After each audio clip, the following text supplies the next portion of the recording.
I never thought I'd be the one to walk away from everything. The man I had trusted, my father-in-law, had made a decision that shook me to my core. When my parents decided to hand over everything they had to my wife's family, I felt betrayed. I never saw it coming, but I wasn't about to be anyone's fool. What happened next, however, was something none of us expected. And when the call came, when my father-in-law's desperate voice echoed through the phone, I knew it was already too late. It had been a typical Saturday morning when I first caught wind of it. A lazy weekend, the kind where the sun spills lazily through the windows and everything feels just a little bit slower. I was sitting in the kitchen, sipping my coffee, and scrolling through emails. My wife, Sarah, was in the living room, bent over her laptop, scrolling through some work reports. Our daughter, Lily, was running around the house, her laughter filling the space. It should have been a perfect moment, until I heard the sound of my phone buzzing against the counter. I glanced at it and saw my father's name flashing on the screen. The last time he called was a few days ago, and it had been a routine conversation. We talked about the weather, the family, and updates on our lives. Nothing out of the ordinary. But today, there was a nervousness in his voice that I couldn't ignore when I picked up. "Hey, Dad, everything okay?" I asked, trying to keep my tone light. "Son," he started, his voice low and heavy, "we need to talk. It's about the business, and it's about Sarah's family." I paused. My father wasn't the kind of man who beat around the bush, especially not when it came to business. His voice was serious, and that alone made me sit up straighter. "What about them?" I asked, already sensing where this conversation might go. "Your mother and we've made a decision," he began. I could hear the hesitation in his voice. "We've decided to invest in Sarah's family's company." The words hit me like a slap in the face. I didn't even know how to respond. My mind went blank for a moment, and I could hear Sarah's soft footsteps approaching the kitchen, her curiosity piqued by the sudden tension in the air. "What do you mean, invest?" I managed to ask, my voice thick with confusion. "You're talking about the business, right? The one her father's running?" "Yes," my father replied, his words slow and deliberate. "We're transferring the company shares. We're giving them a majority stake. It's a way to help them ensure their future." I blinked, the words swirling in my mind, but nothing was making sense. I glanced at Sarah, who was now standing in the doorway, sensing something was wrong. Her eyes flickered between me and the phone in my hand, a silent question hanging in the air. "What exactly are you saying, Dad?" I pressed, my voice growing more strained. "Are you telling me you're giving away the business? Our family's legacy?" There was a long pause on the other end of the line. I could almost feel the weight of my father's sigh, the years of hard work, the sacrifices he and my mother had made to build what they had, all of it being handed over to someone else. "And what about me?" I finally asked, my voice breaking. "What about my future, Dad? What about everything you promised would be mine?" Another long pause. I could tell he was struggling with the words. My father had always been a practical man, but I knew, deep down, this wasn't just about business for him. There was something more to it. I could sense his guilt. "I'm sorry, son. I know this is difficult. But we thought it was the best thing. We wanted to help, and we thought you'd understand." I could feel the room growing smaller, the walls closing in around me. This wasn't just about a company or an investment. This was about a complete shift in the family dynamic. My father and mother had chosen Sarah's family over me. They had placed them first, without even consulting me, without even giving me the courtesy of a discussion. I felt betrayed, like my entire life had just been turned upside down. I ended the call without another word, hanging up with a cold sense of finality. The phone slipped from my hand and hit the counter with a soft clink. I stood there, rooted to the spot, unable to process what had just happened. Sarah stepped closer, her hand gently resting on my shoulder. "What's going on?" she asked, her voice soft but filled with concern. I turned to her, my eyes dark with frustration and hurt. "I don't even know where to begin." She gave me a puzzled look. "What do you mean? What did Dad say?" I felt my chest tighten. The words wouldn't come out at first, and then, finally, I blurted it out. They're giving everything to your family. The business, the assets, everything. Her face paled. What? No, that can't be right. That's not possible.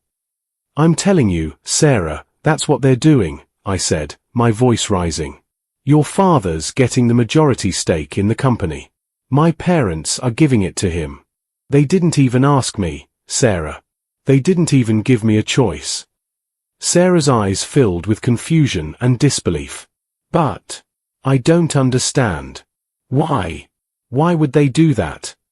I shook my head, running a hand through my hair. I don't know. I don't know why, but it's happening.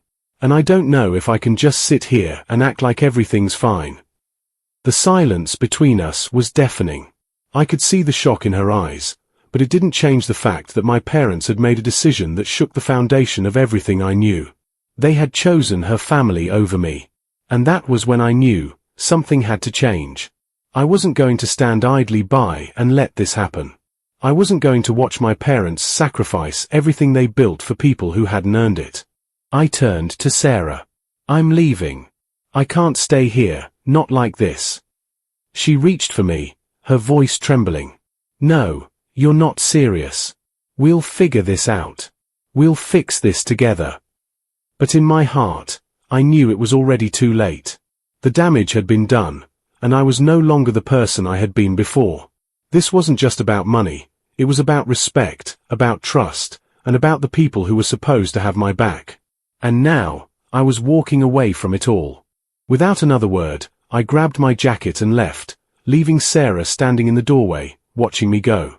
The drive was long and silent, my mind swirling with 1,000 different thoughts. The road seemed to stretch endlessly ahead of me, each mile only adding to the weight pressing down on my chest. I didn't even know where I was going, just that I couldn't stay there.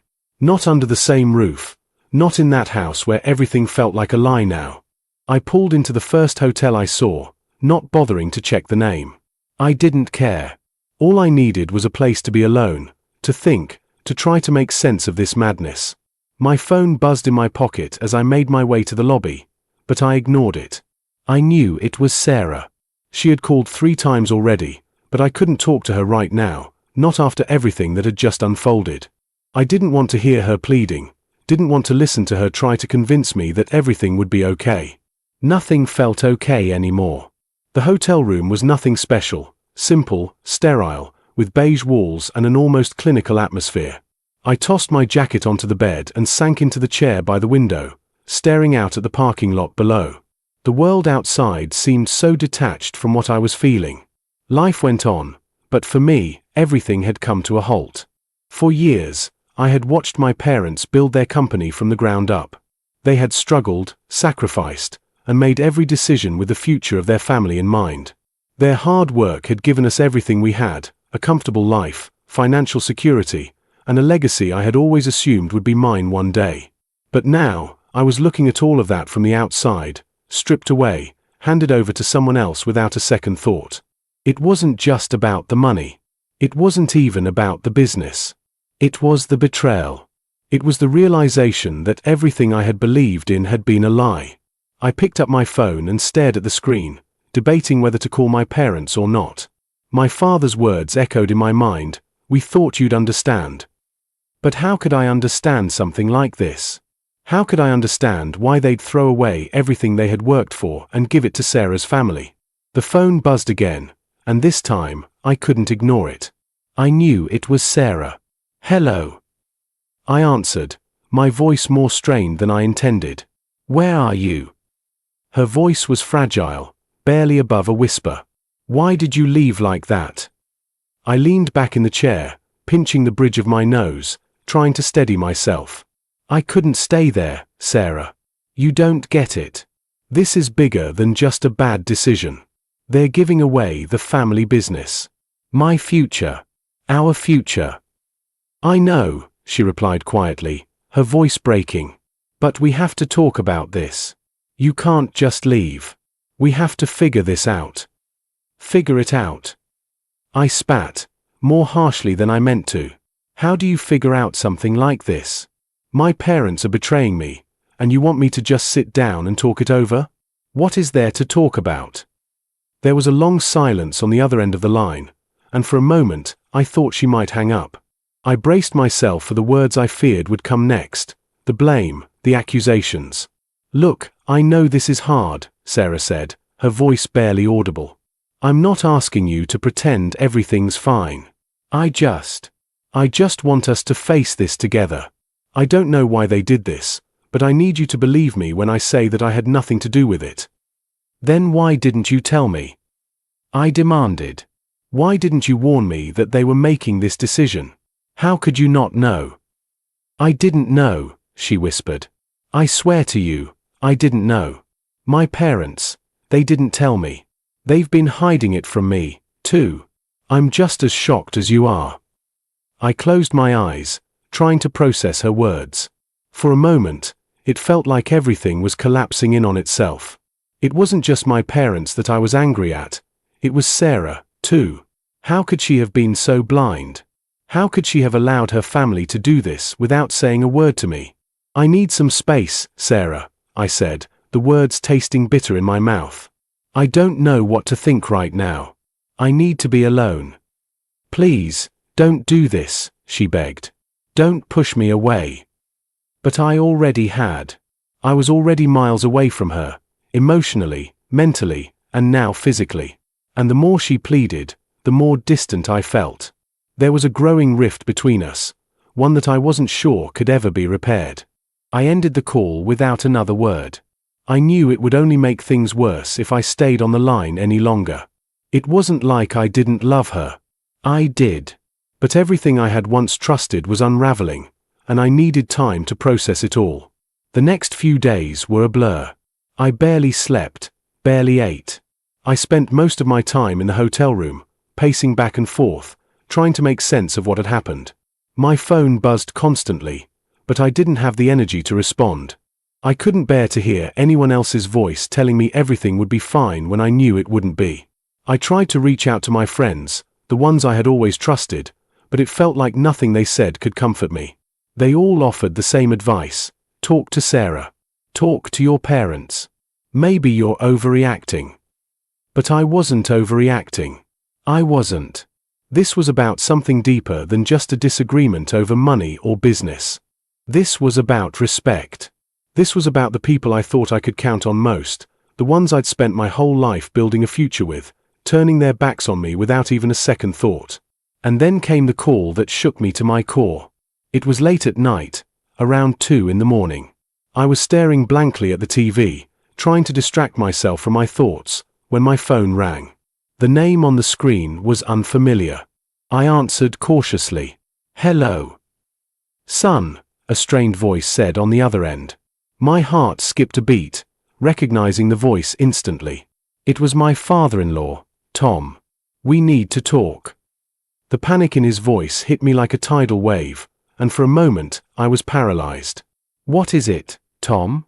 What's going on? We didn't know it would get this bad. Your parents. His voice cracked, and for the first time, I heard genuine fear in his tone. We're trapped, son. We've made a mistake. I felt a knot tighten in my stomach. What do you mean, trapped? We took the money, the shares, the business, he said, the words tumbling out. But it's worse than we thought. They've got a stake in everything. My entire company is crumbling, and your parents are pulling the strings.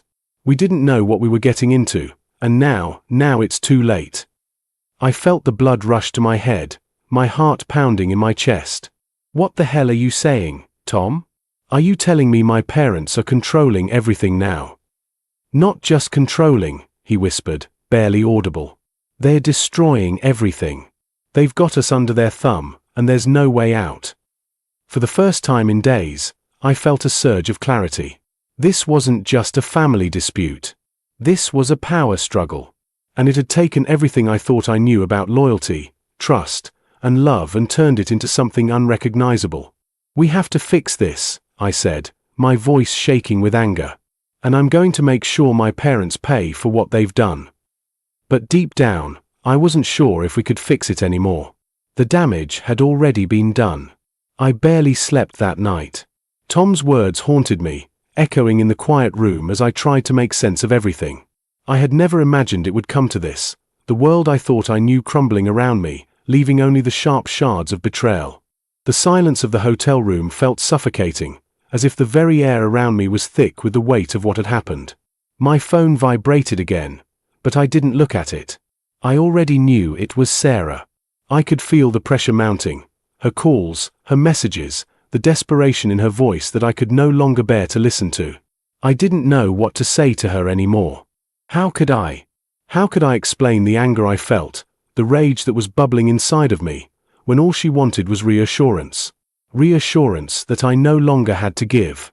How could she not see what her family had done to mine? I took a long, shaky breath and tried to push the thoughts away, but they lingered. Fix this. That was the phrase Tom had used. But what if it couldn't be fixed? What if the damage was beyond repair? What if there was no coming back from this? As I sat in the dimly lit room, I realized that I had no plan. No strategy. Nothing except the bitter rage swirling in my chest. It wasn't just about my parents anymore. It wasn't just about Sarah's family. It was about me, about how I had been stripped of everything I thought was mine, everything I thought I was owed. How could I keep pretending that any of it mattered when they had so callously taken it all away? I grabbed my jacket, making a decision in that moment. I couldn't stay here in this void any longer. I had to confront my parents. Had to look them in the eye and demand answers. The drive back felt like an eternity. The quiet inside the car was suffocating, the radio off, the tires humming against the road as I replayed the conversation with Tom over and over again in my mind. My thoughts were a jumbled mess of anger and disbelief. "They're destroying everything," he had said. "We're trapped." But the more I thought about it, the more I realized how much worse this could get. I had to get ahead of this. I had to make sure my family's legacy wasn't just handed over to someone else, wasn't sold off for a few fleeting promises of success. My parents had been blind to the consequences of their actions. They thought they were helping, but in truth, they were sinking their own ship. And they were dragging everyone down with them. I pulled into the driveway of my childhood home, the house that had once felt like a sanctuary, now a place of broken trust. The familiar facade, the flowers my mother had always loved, the windows that had witnessed so many memories, it all felt distant now. As if it belonged to someone else. I walked to the front door and paused. My hand hovered over the brass handle, but I hesitated. A part of me wanted to turn around, leave, and never look back. But I couldn't. Not without hearing the truth. Not without knowing why they had chosen Sarah's family over their own. The door creaked as I opened it, the familiar scent of my mother's cooking wafting through the air. But there was no warmth in it. No comfort. "Son." My father's voice came from the living room, strained but hopeful. He stood up as I walked in, his face a mixture of relief and caution. He must have known something was coming. "I'm glad you're here. We need to talk." I didn't answer him immediately. I just stood there, staring at the man who had always been my hero, the one I had trusted with everything. How could he have done this to me? To us? "Sit down," he said softly, motioning toward the couch. I sat across from him, my jaw clenched, my eyes never leaving his face. "I know you're angry," he said, his voice steady but lacking the confidence I was used to. "And I understand why. But I need you to hear us out, son." I stared at him, my thoughts racing. "You gave everything to Sarah's family. Everything. And you didn't even think to consult me. How could you do that? How could you make that decision for all of us without even telling me what was going on?" My father lowered his gaze, his shoulders slumping as if he'd been carrying a weight far too heavy for him to bear. "It wasn't just about the business, Michael. It was never just about the business. It was about securing their future, about helping them stay afloat. By handing them everything we built." I nearly shouted. My voice cracked with frustration, but I couldn't hold it in anymore. "What about our future? What about me?" He looked up then, his eyes filled with something I hadn't expected, guilt. "I never meant to hurt you, son. But sometimes you have to make decisions for the greater good. Your mother and I, we thought this was the right thing to do. We thought you'd understand. Understand? I repeated, my voice rising. How could I possibly understand this? You're not just giving them a company, Dad. You're giving them everything. You're giving them control. And now, look at what's happened. Your help has destroyed everything. My mother walked into the room then, her expression concerned but not surprised. She had heard the raised voices and knew that the time had come for the confrontation I had been avoiding for days. She sat beside my father, her eyes tired, her face worn. Michael, she began, her voice softer than my father's. We never wanted to hurt you. But sometimes, when you're in the position we're in, you have to make hard choices. We did what we thought was right. I felt a knot in my stomach. It was all too easy for them to justify their actions, to claim they had done what was necessary. But it wasn't right. And I couldn't sit there and pretend it was. You know what I think, I said, standing up, my hands trembling with the fury I couldn't control. I think you sold us out. I think you gave away everything we had for the sake of convenience, for the sake of saving face.